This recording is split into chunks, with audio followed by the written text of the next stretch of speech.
The following is a Comfortably Zoned Radio Network production. We are back, in case you're wondering, with George Case. I'm Ralph Tyko with the Comfortably Zoned Radio Network. We have a panel of experts at something, baseball in particular. How about that? David Hubler is here. Good morning. Hi, David. good morning. Hello. How are you? I'm doing well, thank you. Okay, and Al Blumkin is here. Good morning or afternoon, everybody. It's a couple minutes past whatever it noon is. Here we are, 12 noon Eastern, 9 in the morning on... 9 in the morning by you, I know that, California. George Case, my friend, how are you? I'm just fine, thank you. We're looking forward to another good session today. Good. Take it. You know what you're going to do, and it is a good one. So take it away. Is Ronnie there? What I thought we would do today, we've had Excuse some me, conversations in the past. On? Pardon me? Ron Rabinovitz. Oh. No, I don't think Ronnie's going to be. I don't think Ronnie's going to be with us. Oh, okay. Well, let's muddle forward. Yeah, I think what we're going to talk about today, and we've touched on it in some past podcasts, is the so-called Cuban connection in Washington. And, I have some feelings about that because my dad was signed by Joe Cambria, and Joe Cambria was called Papa Joe, had a lot to do with the influx of Cuban ballplayers into the United States. One of the most famous ones was Tony Oliva. So, we're going to touch on Tony's career. And Ronnie would have been here, but I think he's at a granddaughter's college ceremony out in Indiana or Ohio or Iowa or someplace. But, I just thought David... I think it's Drake, as a matter of fact. Drake University, right. You're absolutely correct. And I just thought David Allen... Connections, one of your grandchildren went to Drake. Who? George? No, my grandchildren did not go to Drake. No, I'm aware of Drake. I just couldn't remember where it was. But you're right, it's in Peoria. But no, I've had my grandchildren. Drake's in Iowa.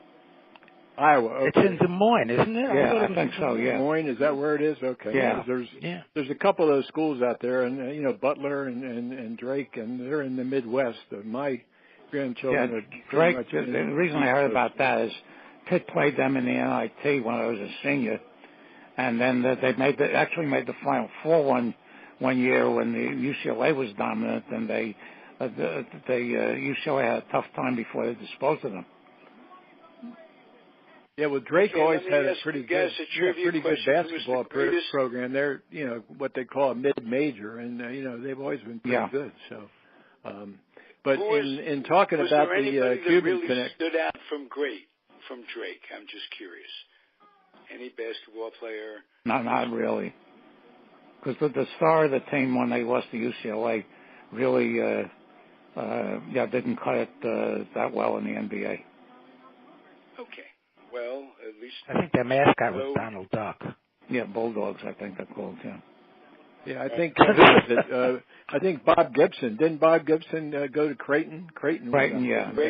Right. In fact, somebody on one of the Facebook sites I'm on posted a picture of him putting a layup in for basketball. I think he was a year. Yeah, he was a tremendous athlete. Right. I think he played with the played with the Globe for a while. Yeah. Right. Yep. Right.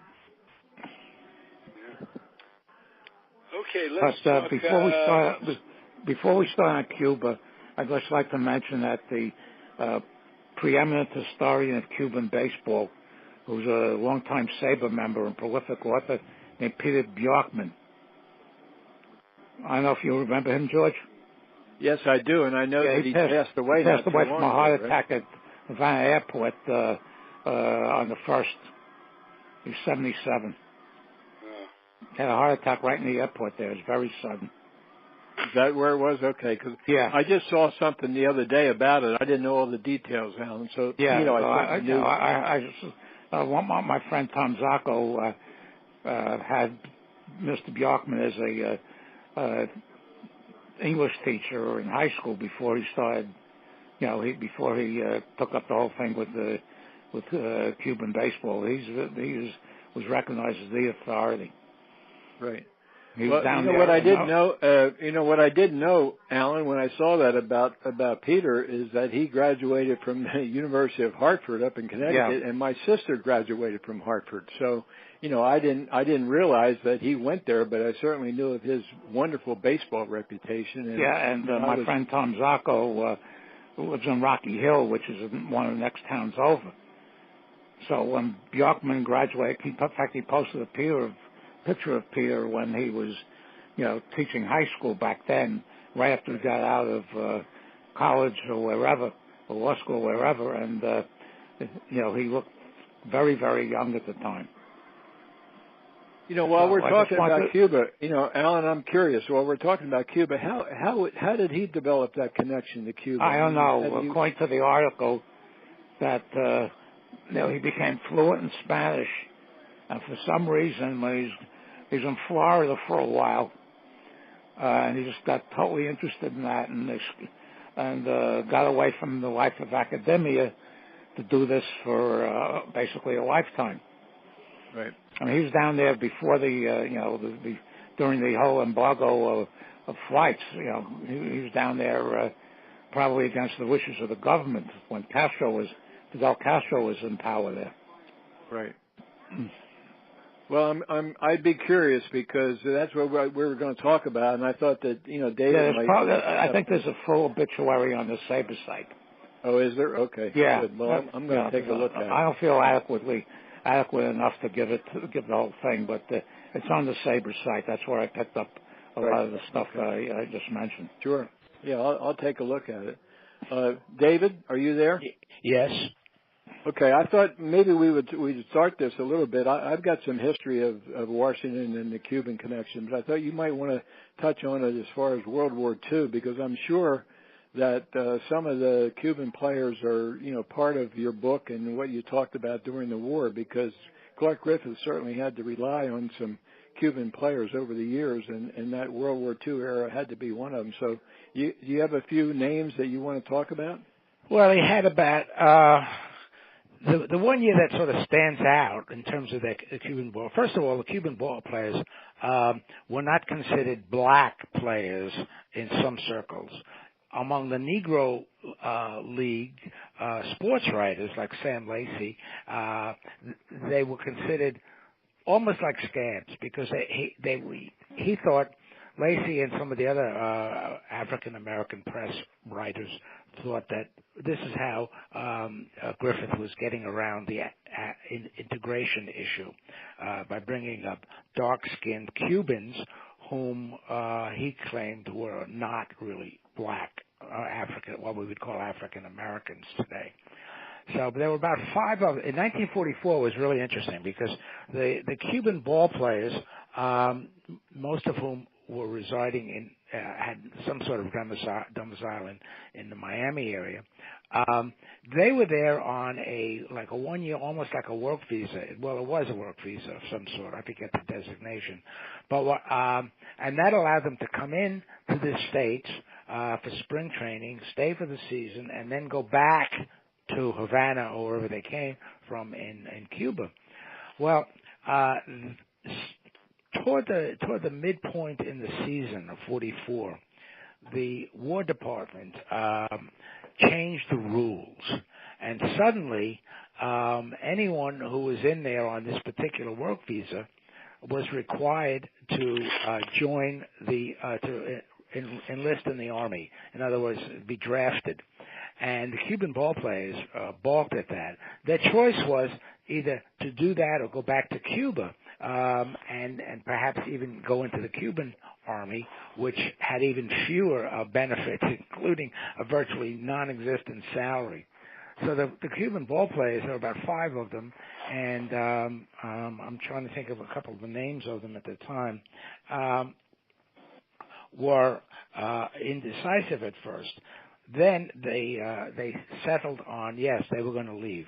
They left the team in the middle of the season, about 5 of them, and they started back. Some actually made it to Cuba.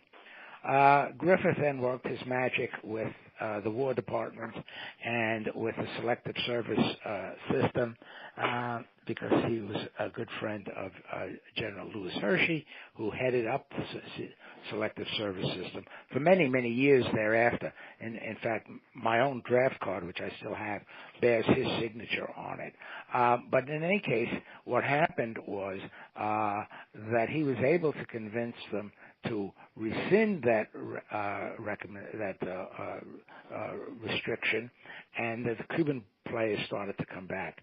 A couple of them had real exciting trips coming back because they one of them in particular was stuck in Havana airport for a while. You know, flights in the 40s were few and far between. Regular scheduled airliners were probably not certainly not as prolific as they are today. But in any case, he finally made it back to Florida, and he wired Griffith that he's on his way, and then he was bumped off a flight in Miami for military use, and so he had to wait around another day and a half, and he finally made it back to Griffith Stadium. But there were a couple of them that were actually really good ball players on the team.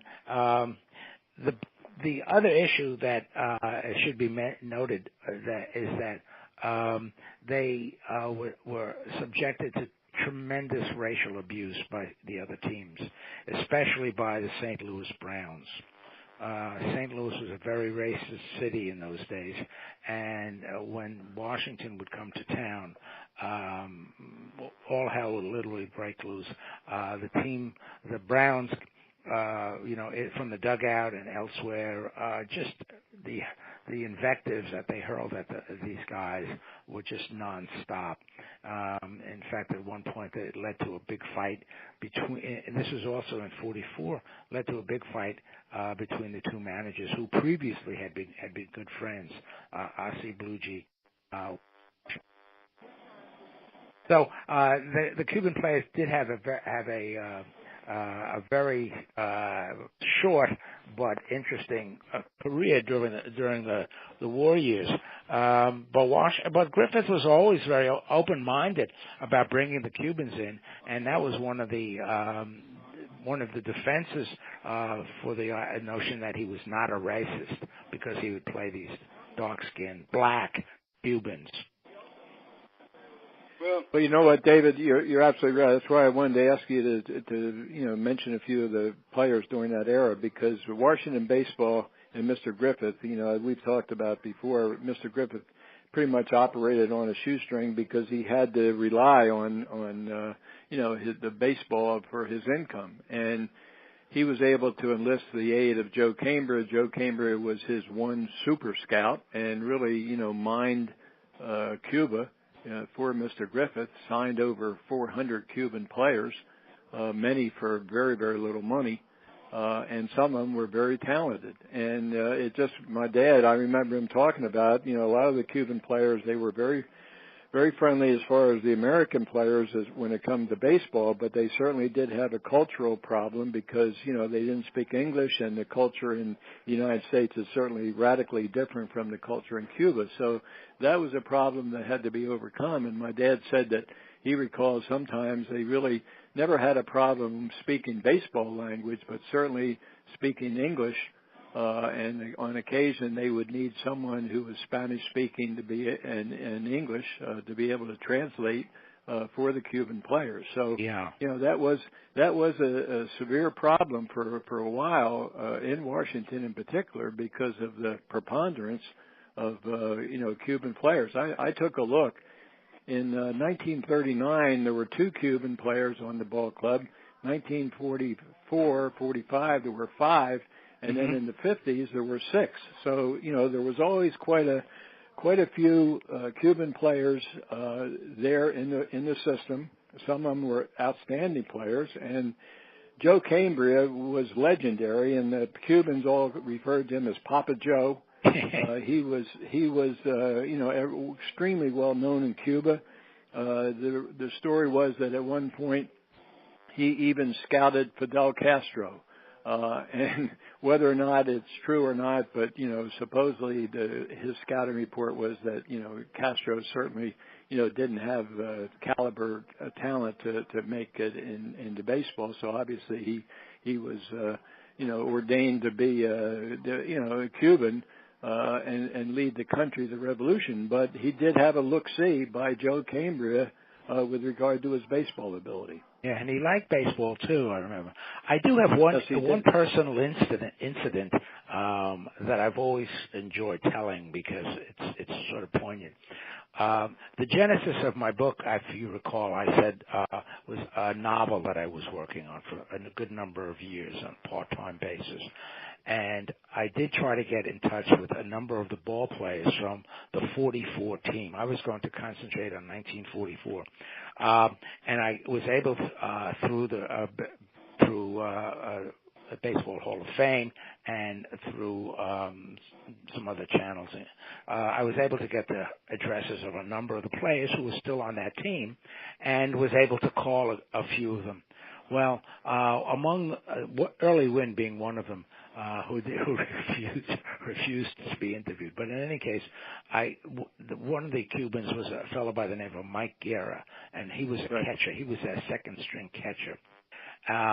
So I sent a letter because I couldn't get a phone number.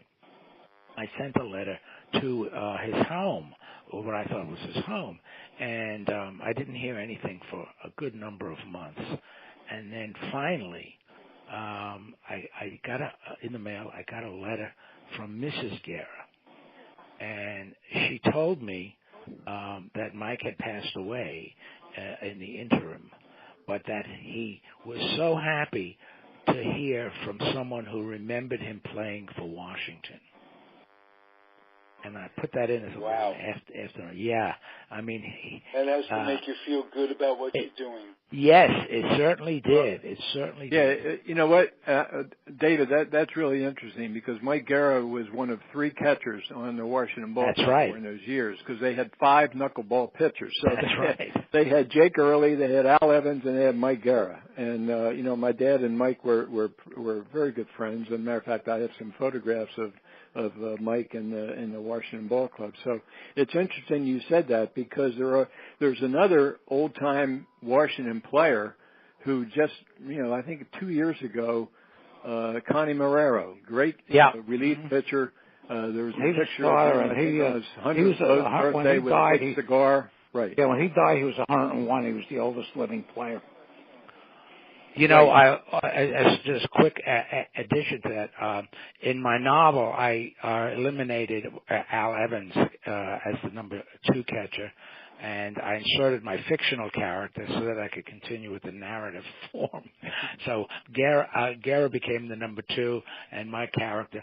The book is still active and has been updated and changing, but my fictional character became the 3rd string catcher. Well, you know what, he was good at David. That's certainly understandable, but it just was sort of unique that because of having 5 knuckleballers on a pitching staff, they had to have catchers, and here's the Washington Ball Club that needed 3. And That's right. In fact, that was the reason that my fictional character made the club was because he was very good at catching the knuckleball. Right. Yep. Gentlemen, wasn't Carlos Paula the first really black Cuban to play for Washington? I remember him coming up in 1955. Yeah, Alan, I believe he was.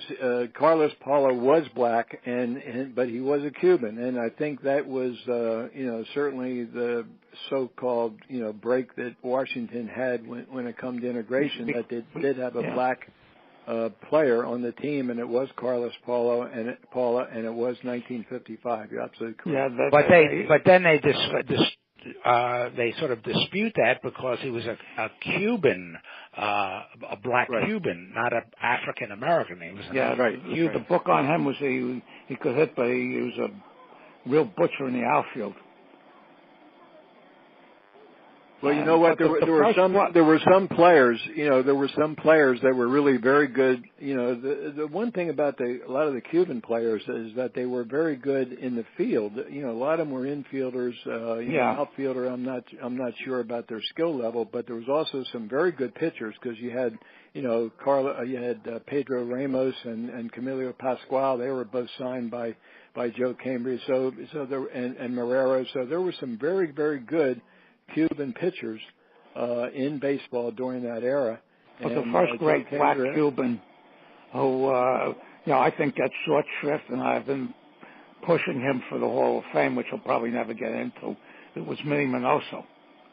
Right. Who in his own way was a great pioneer as Clemente was. Well, he was. Al, Minnie Minoso. I think you're wrong. I think he will get in eventually. There's been a lot of talk about Minnie Minoso, and it really is. Well, when I put the last group of black players into the Hall of Fame in 2006, he was a candidate, but he didn't get elected because his Negro League career was very short. Oh, that's a crime right there. It also tells you something about our society. That in 1945 you could have a black Cuban in baseball, but because he's another No, they couldn't have black Cubans because the Cubans that were in there before Jackie Robinson were all basically white, or at best mixed.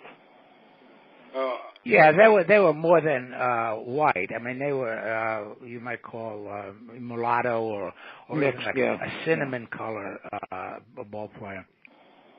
Yeah, they were light skinned. They were similar, color-wise to say Puerto Ricans. I mean, they were that Caribbean, skin rather than the black African American skin. And I think what Alan was saying that Carlos Paula was probably the first black Cuban, but he was not a black African American. Yeah, because when I started following baseball, I remember.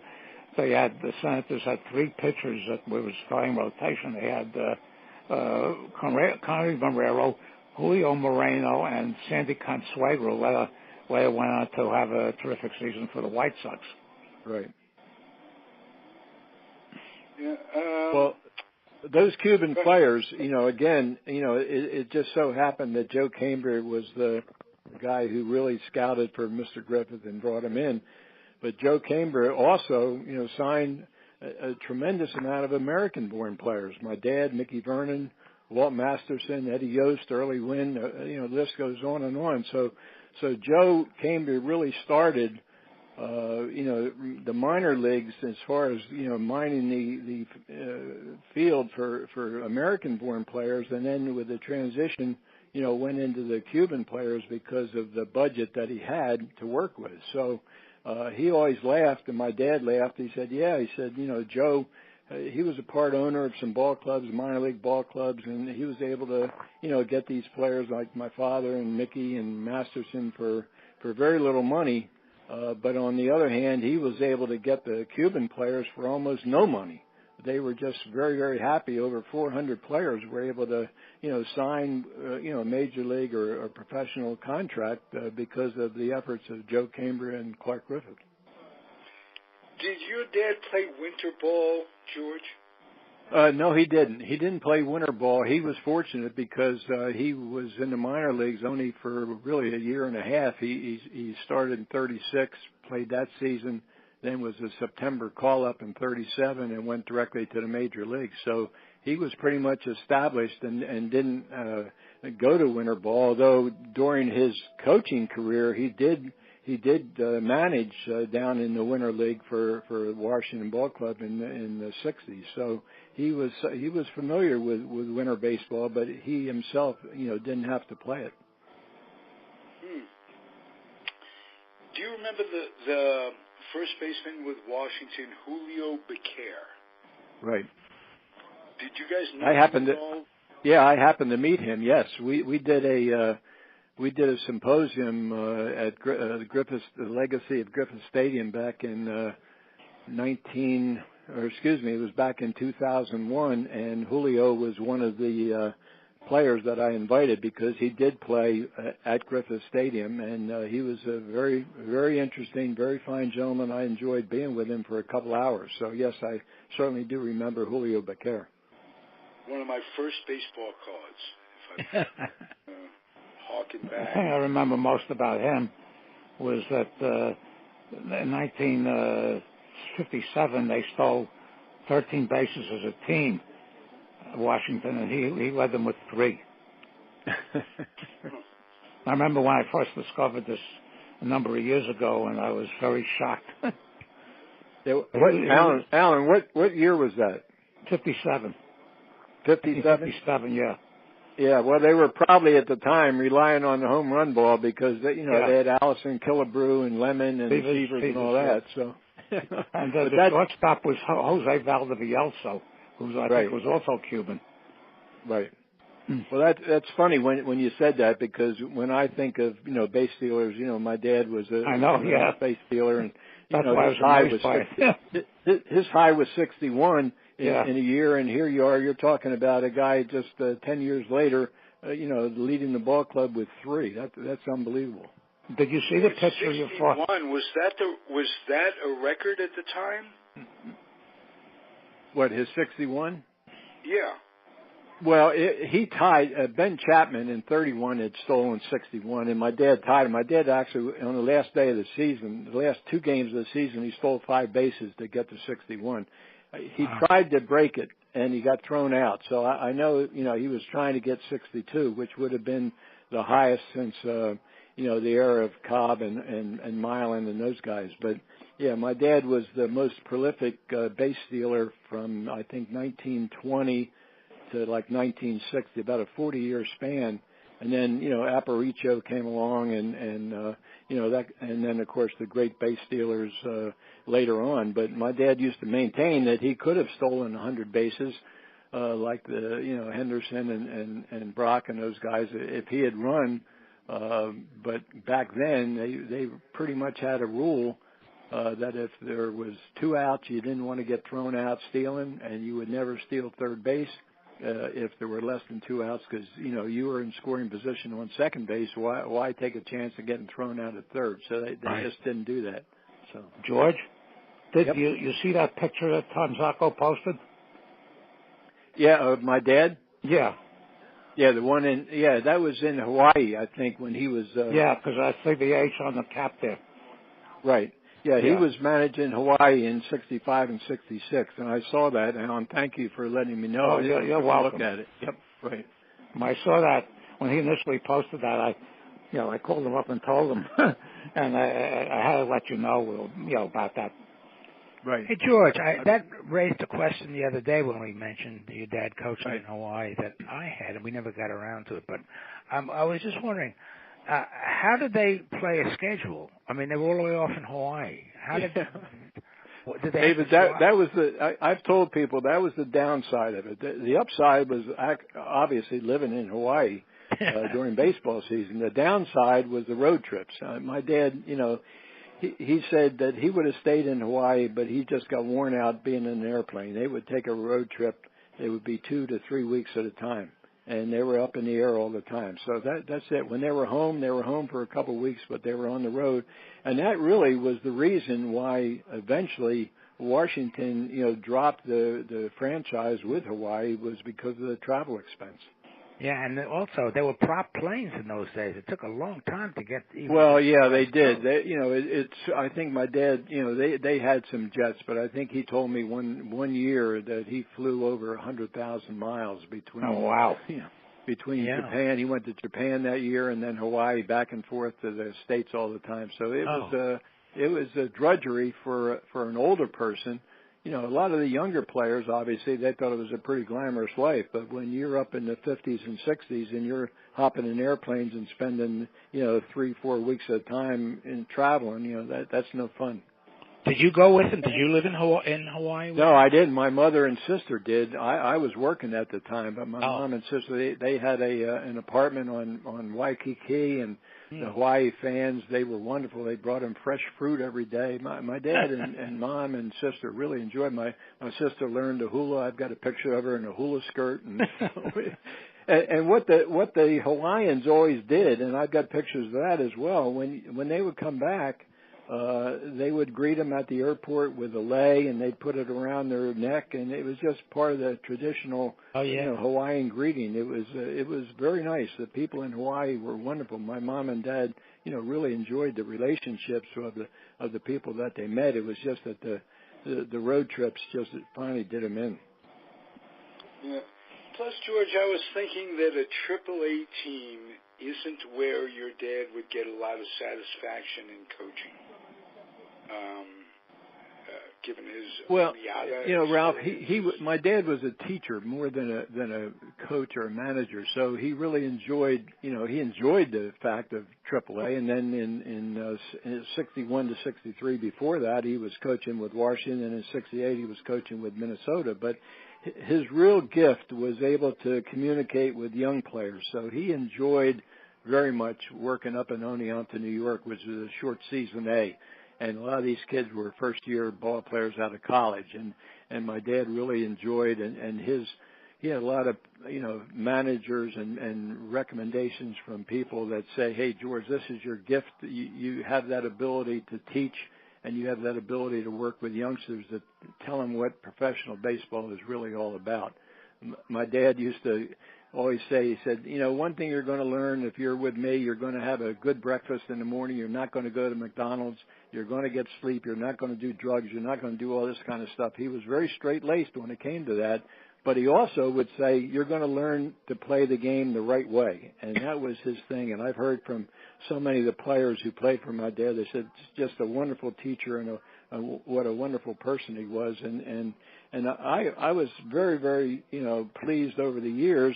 And then this year, I was contacted by some of the Oneonta players. They're going to have a 50th reunion, and they wanted my sister and myself to attend of the 1969 New York Penn League champion Oneonta Yankees. So we're looking forward to that next year. Oh, yeah.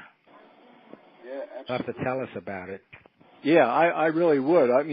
They've sent me. They wanted to make sure that I knew the dates, and I've got some, Oneonta memorabilia, and they have some things that they showed me. So we're really looking forward to it. Hey, that's exciting for you both. Your sister, you said in a Facebook comment, was a baseball manager in her day at her college.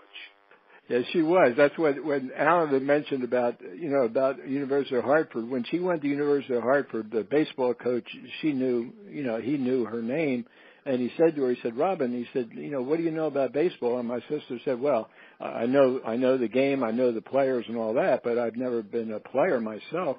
He said, well, I'd like you to be my manager. So she managed the University of Hartford baseball team for 2 years. And, I'm sure that she enjoyed it, but probably the players were a little bit, shocked to see a girl sitting on the bench with them, but that was part of it.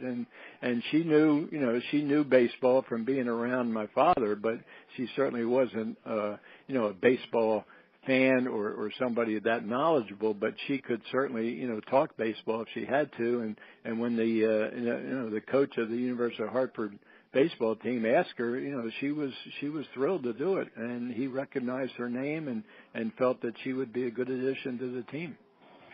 Well, another case in baseball. Another Casey. How'd she do? How'd the team do?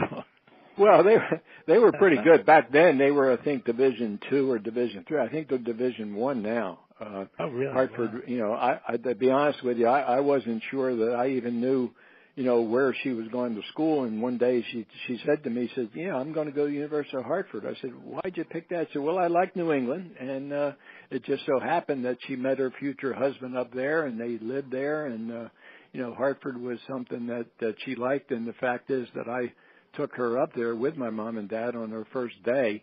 And because, I'd been through the college situation, and I knew a little bit more about it than my mother and father. So my dad asked me if I'd go up and get her, situated in a dorm and that kind of thing. But she really enjoyed Hartford, and I was happy that she went there and had a connection to baseball. And some of the people from that era, they called me, and matter of fact, on Facebook, I've had some people say, "Oh yeah, I remember, Hartford and your sister and that kind of thing." So it was fun for my sister, and it was fun for me.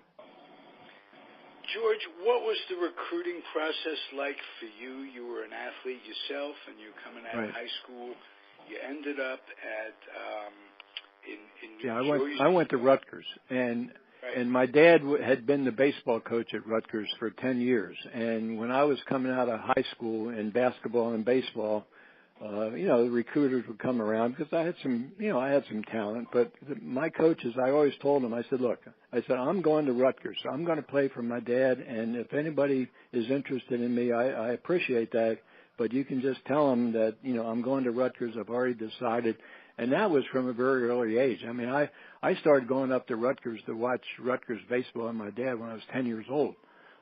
So his last year was 1960, which was my sophomore year. So, I was pretty much, by the time I was in high school, my senior year, rather than get involved in the recruiting process, I wasn't really bothered at all because of the fact that, I let my coaches know that if any recruiter was interested in me, that I was going to Rutgers, and there was no question about it. Coaching one's son sometimes can be tricky for a number of reasons. Can you give me some?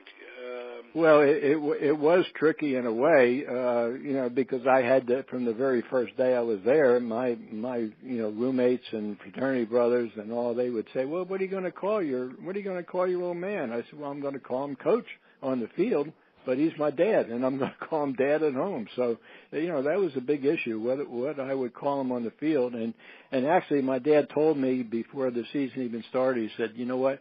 He said, "You've got ability to play with all these guys, but I am not going to be accused of favoritism. So, you're not going to be playing unless, I decide it, and I'm deciding for your ability, rather than being, because I don't want anybody coming to me and say, 'Oh, you're playing your kid because he's your kid.'" And my dad just did not want to do that. So, and I appreciated that honesty. And my mom and dad, my mother we'd come home for a weekend and she'd say, "Well, how's your boy and how you doing?" And so my dad said, "Oh, he's doing fine." And so my mother said, "Well, did you play him?" And he said, "Well, I didn't play him like I should." And she'd say, "Why not? He's your boy." So they had a few dining room table discussions about that. Yeah, you'd think he'd lead the other way then, and not play you. That's another problem with having a father as your coach. Yeah. Well, it was something though. It was something that I wanted, because the fact is that I learned so much about baseball from my father, just being around him all the time. So it was second nature to me. I learned how to play when I was 11 years old. Knew how to play, and by the time I was in college, I really, knew the game. And I certainly didn't have the talent to go into the major leagues, I don't think, although I graduated with two youngsters, and that changed that scenario, because my dad said to me, he said, "Hey, you've got kids now, and you can't be knocking around the minor leagues trying to get a job and doing all these kind of things for 6 months, and then 6 months later not having anything." So I appreciated those comments, and he directed me in the right way. I just was able to have a job in the athletic footwear business that kept me close to sports and baseball, as a business career. So that was fun for me. George, was there any other sport? You played basketball. Was there any other sport that you played well? I mean, at that level, not that wasn't enough. Yeah, I pretty much concentrated on basketball and baseball, although I did have coaches. I had football coaches in high school that said to me, "Boy, you'd be a terrific football player. You're big, you're fast." But my dad always told me, he said, "I would rather you not play football because of the injuries situation." And I'd say, "Dad, I appreciate that," and I never did. Even back consequently, I never had knee problems or concussion problems or any of that kind of stuff that you run into with football players. So I was fortunate, and I thought my dad, gave me good advice. Beautiful, beautiful. Did you coach your own children in Little League and what have you, George? Yeah, I did. I coached my son, my youngest son in Little League. I coached him, and then I coached him in American Legion and Babe Ruth League. And this is a funny story. I'll tell it quickly, but he was 10 years old playing in an all-star game in Little League, and he was standing in center field. The tying run is on third base, and he gets a fly ball hit to him in center field, and he's holding the ball. I jump up in the dugout, hit my head on top of the dugout. I said, "Throw the ball!" And he's just standing there. Well, the kid tags up, and my son throws a rifle shot to home plate and catches him. And he came back in afterwards, and he said, "Dad, you didn't have to holler at him. I knew I could throw that kid out." and I got a big lump on my head as a result of jumping up and hitting my head on the dugout. That's beautiful. Great story. David, if you had to come to a conclusion about what's inside a man's head, was Clark Griffith a racist? Or does this Cuban thing prove that that's just ridiculous? Well, I don't think it proves it, but I think he was not a racist. I mean, as George pointed out, he got these guys because they were cheap, for one thing, and they could play the game pretty well. It was a question of economics. He wasn't trying to break the color barrier at that time. In fact, the rap against him is that he didn't play any of the guys from the Grays or any of those guys signed them. But as it proved later on, once baseball was integrated, the Negro Leagues disappeared. So, and that was his theory going in. I mean, he was a very astute businessman, but I don't believe he was a racist. In fact, when I was writing the book, and I did sort of lean toward him being a racist, I sent it to one of the writers here in the area who had done a biography of Griffith, and he said, "Listen, I'm not gonna either give you a blurb, I'm not gonna review the book or anything, because you're calling Griffith a racist. He was not a racist," and he was very adamant about that point. And he made several points as to where I had erred, and he was right. So I didn't finish the book with that kind of thinking. So David, I happen to agree with you about your comments with regard to Clark Griffith. And Hank Thomas, who we've had on with us, Walter Johnson's grandson. Hank believes the same thing, that he was not a racist. It was an economic situation. He knew that the Homestead Grays, Josh Gibson and Cool Papa Bell and those guys were great players, and they would certainly help the Washington Ball Club. But if he brought them up, that would hurt his attendance, because the Grays were a tenant of Mr. Griffith. And pennant winners. Right. And my opinion is that, he was able to say, okay, I'm making a business decision. I need money. I need that income generated. And if Gibson and those guys come with the Senators, we're going to dramatically affect the attendance at Griffith Stadium. Yep. And as you point out, a few years later, after Jackie, I mean, what was it, 5 years or 6 years? After the color line has been broken, the Negro Leagues are no longer in business. Right. And what's interesting, and I have no idea as to how this came about, but Griffith's nephew, who actually inherited the team and moved him to Minneapolis, he was a racist. He was a blatant racist, made no bones about it. There were several published quotes where he confirmed to everyone that he did not like African Americans. Now you wonder where that came from, because he was I was going to mention, David, absolutely. That was Calvin Griffith, and Calvin Griffith was Clark Griffith's adopted son. Calvin Griffith, his name originally, his family name was Robertson. And, Calvin Griffith did move the team from Washington to Minnesota, and there were a couple instances. I think there was one in particular. He mentioned something to a business group up in Minnesota, that there were only X amount of blacks in Minnesota, and that's why he moved that was one Washington of them, right. to Minnesota, mm-hmm. Right. Yeah. And of course, his nephew adopted son Actually, he grew up in Canada. The family was living. Yes, he did. So it wasn't as if they were living in Mobile, Alabama, or someplace like that. Right. So there was an infielder named Sherry Robertson, who I think was Calvin Griffith's brother. Yes, he was.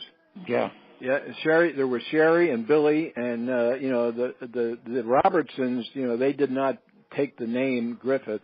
But Calvin Griffith did. So, but Sherry and Billy Robertson, who played with Washington, were brothers of Calvin Griffith.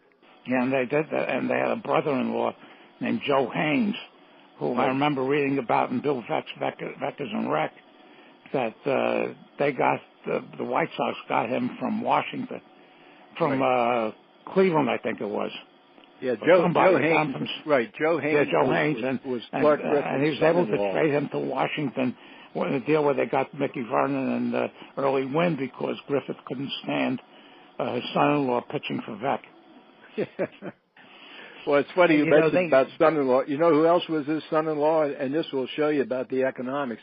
Was Joe Cronin. Oh yeah, right. Joe Cronin to the Red Sox for Clark Griffith's son-in-law. Yeah. He traded him to Boston for Lynn Larry and $225,000 in 1934. So that gives you an indication of, Mr. Griffith was certainly a businessman, and there was an opportunity. Even though it was his son-in-law, he had a chance to get $225,000 in his bank account, and he needed it. Well, we mentioned that Griffith was always in need of money because baseball was his only business. But the Robertsons lived in destitute conditions. It was Griffith's wife who was related to the Robertsons, and she went up there one time and came back and said, "Oh, it's terrible.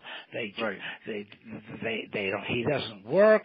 He drinks a lot. There's no money coming in. There's no food."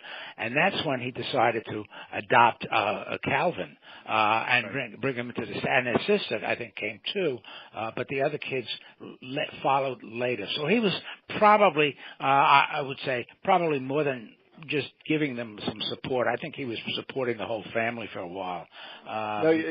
David, you're absolutely right. He did that, and that was Mr. Griffith. If you look at the Washington Ball Club over the years, there were players, there were managers, there were people in the front office. They were all family members. That's what it was. It was a family business. Right. Yeah. In fact, was there a fight between Sherry Robinson and Billy Martin? Not that I know of. Sticks in my memory. Billy Martin had a huge fight with Clint Courtney. No, he was. Courtney was with the Browns. About some member of the Minnesota. No, that was office. That was a sports writer. It was the public relations director. I forget his name, but that was the public relations director. You're right, Alan. You're right about that. Yeah, you're right. Yeah, it's funny you mentioned that too, because my dad and Early Wynn and Billy Martin, they were on the coaching staff of the Twins in '68, and my dad and Billy were totally opposite. I mean, Billy was loud and profane, and looking for a fight whenever he came. My dad was very quiet, but there was the two guys. Billy Martin was coaching first base, and my dad was coaching third base for the Twins.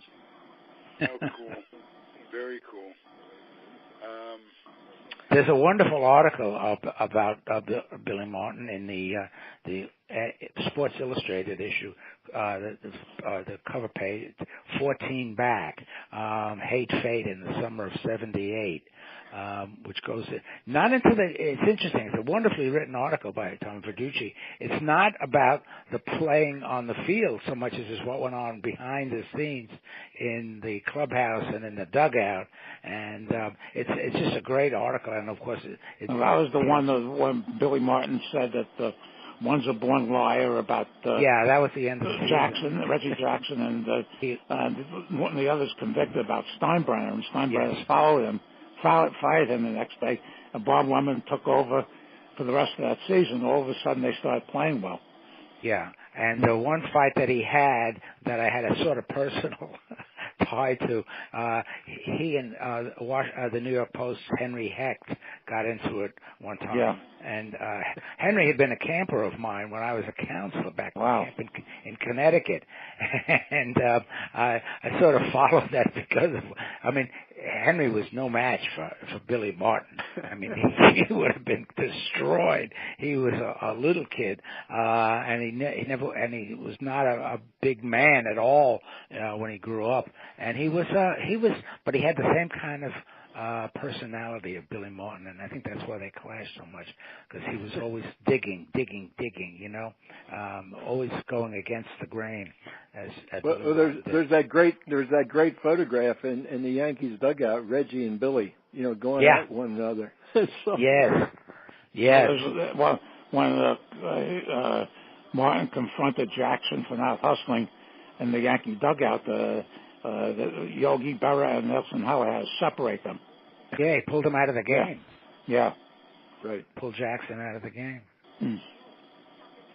I remember one of you mentioned Clint Courtney, and I remember a specific picture of Clint Courtney's uniform in shreds because of a fight with Billy Martin. Yeah, well, he came into the story I read was he came into Rizzuto with his spikes on, and one play, and an inning later, or a couple innings later, because Martin was the enforcer, and they wouldn't let Rizzuto get touched. He punched Clint Courtney in the mouth with the baseball, and that developed into a coming at the second, I think it was. Yeah, coming second base. Yeah, and he tagged him right in the mouth. Yeah.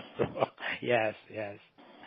And Courtney had come in with his spikes high. Against so he didn't take any crap from anyone. Yeah, but in those days that was not considered an illegal move, or the way it is now. You got to stick the first, second baseman has to be in this position. The run it's all crazy. The same thing. Yeah, now you see scoring ball players on opposite teams hugging each other and talking to each other because they probably have the same agent.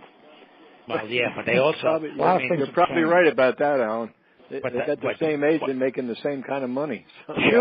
Sure. And it's all one big fraternity anyway. I mean, I know. Look, the Yankees and the Red Sox. This great rivalry that goes back to Babe Ruth. But you look at these guys on the field, and if there's a timeout, they talk to one another. Right. I mean, they respect each other's talents, of course, and they want to beat each other. But unless there's a Donnybrook or something, they're civil to one another. Right. I don't know.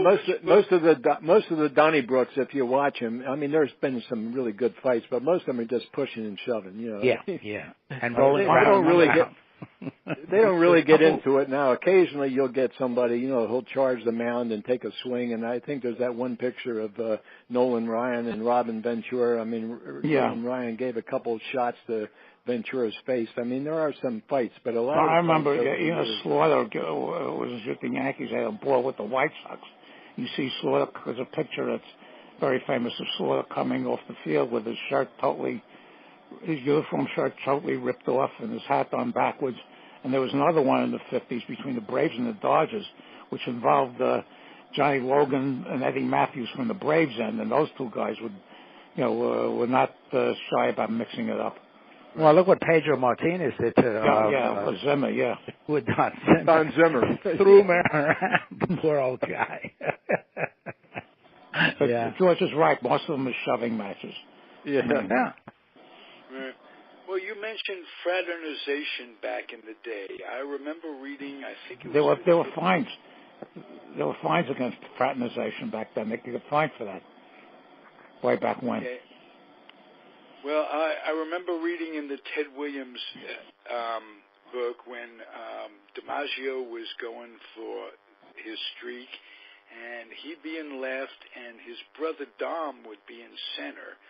And they would, from the scoreboard, they would keep these guys updated about how the streak was going.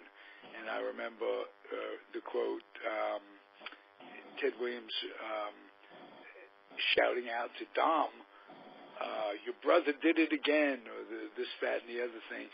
So I don't think the rivalry between, given that DiMaggio had a brother with the Red Sox, I don't think there was the fierce rivalry among the players. I think it was more among the fans. Is that possible?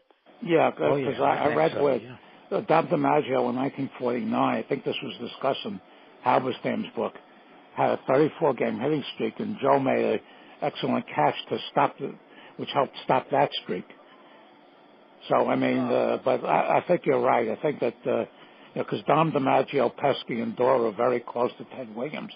In fact, Halberstam wrote a book about that called The Teammates. Right. About the four of them. And, probably from the players' end, it wasn't that tremendous a rivalry, but the fans' end, sure. I mean, yeah, it's all, and the press hypes it up. There was a piece either in the Daily News or the Post. They're still hyping it up now. Yeah, and it was just outrageous the hyperbole that I think which sports writer used to try to drum up this non-existent hatred between the two sides. In past years, some of the players might have disliked, and certainly that happened back in the old Senator Nationals days.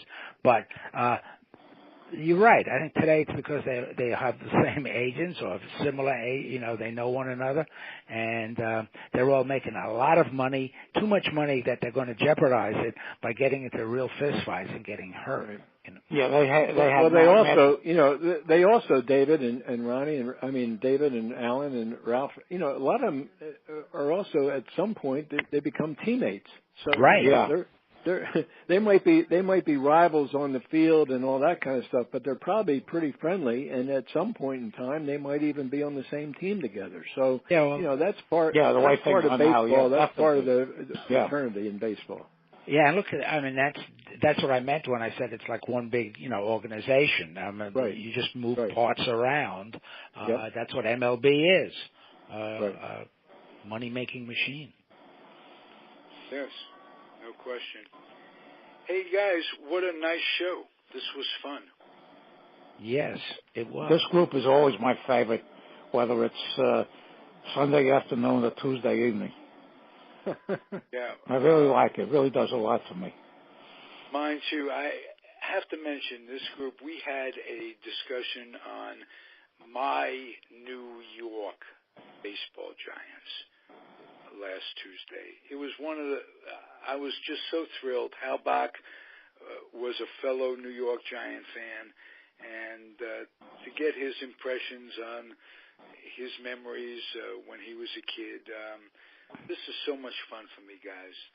Thank you, one and all. This is wonderful. It brings me back, especially a week like this when we're so divided. We had such horrible political crap going on. Baseball is a wonderful way to just get away from it. Get away from it. It is, and that's the same thing, and I've enjoyed it, and that's what one of the reasons why during World War II with the so-called green light letter, Roosevelt said for the morale of the country we're going to keep baseball going, and that's the way I think it is today. We can all have our political opinions, but right now we're talking about something that we really enjoy, and that's baseball. Thank goodness we had a president who loved the game too at the time. Right. Well, he did. He did, David. And had a president your book at the time.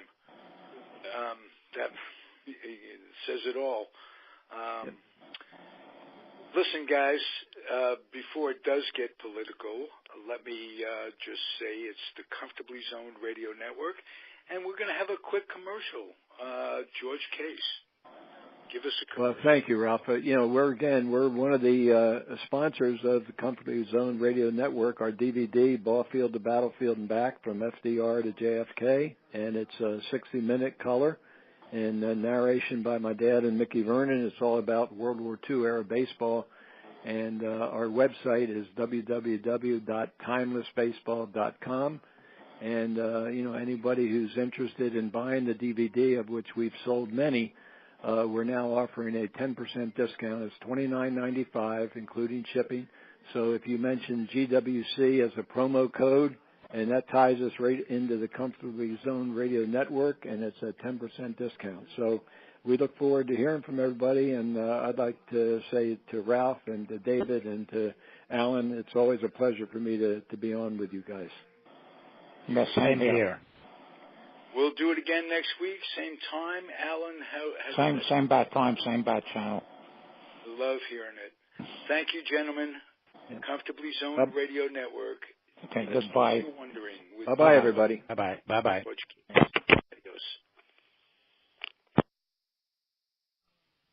This has been a Comfortably Zoned Radio Network production.